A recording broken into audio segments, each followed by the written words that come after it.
So far, we have already discussed about the Schrodinger wave equation, and we have already seen that the wave function psi has a probability of finding the electrons, है ना? Now we are going to discussing about the application of Schrodinger wave equation. First application is that the particle in a box. The first application is particle in a box. Let us consider that a particle is inside a box and the walls of the box is infinitely hard.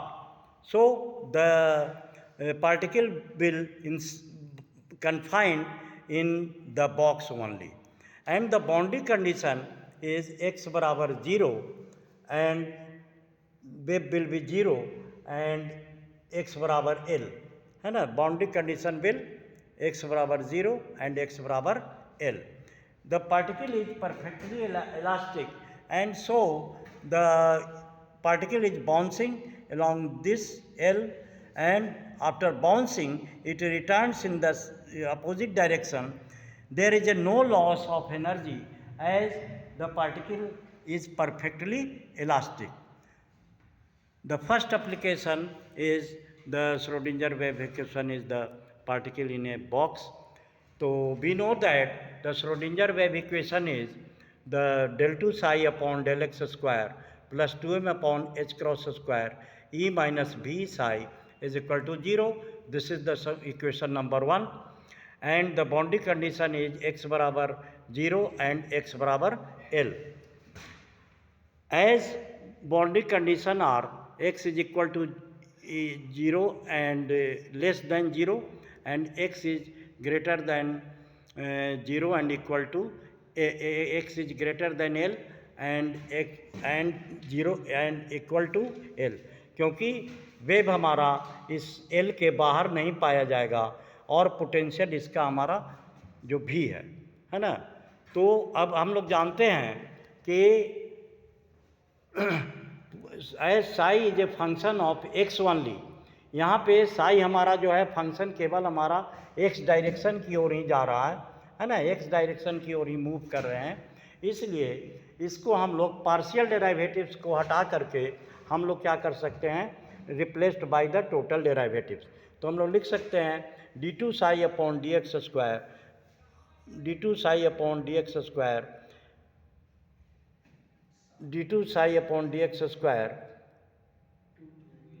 2m h cross square psi is h cross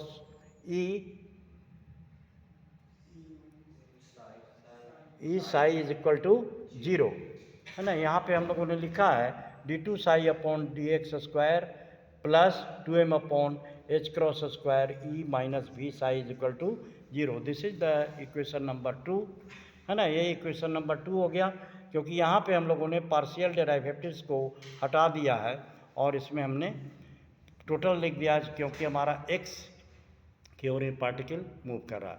अब चूंकि हमारा potential हमारा v बराबर 0 है inside the box, potential हमारा क्या है 0 है, तो यहाँ पे v क्या हो जाएगा 0.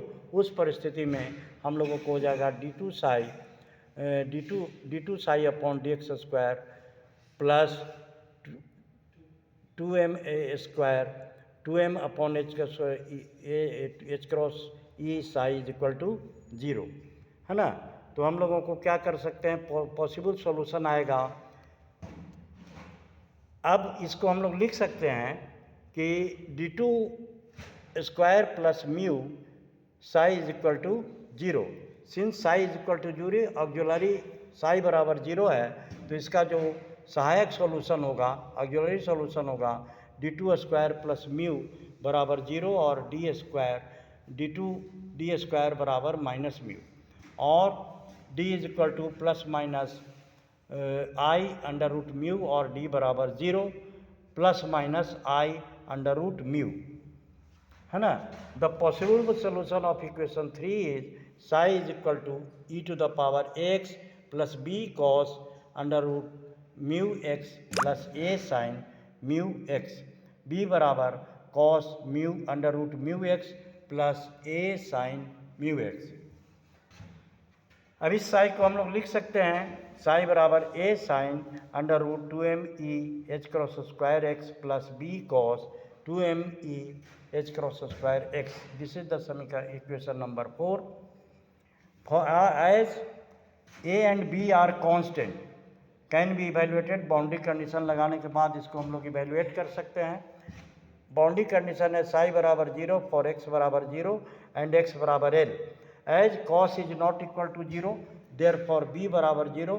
Second boundary condition are psi बराबर 0 एट एक्स बराबर L. As A is not equal to 0 only when under root 2m e h cross square L बराबर पाई 2 पाई 3 पाई n पाई। चूँकि साइन का मान हमारा साइन 0 0 होता है तो इसलिए वेयर n बराबर 1 2 3। यही क्वांटम मैकेनिक्स में हमारा है कि n का मान हमारा 0 नहीं होगा, n का मान हमारा 0 नहीं होगा।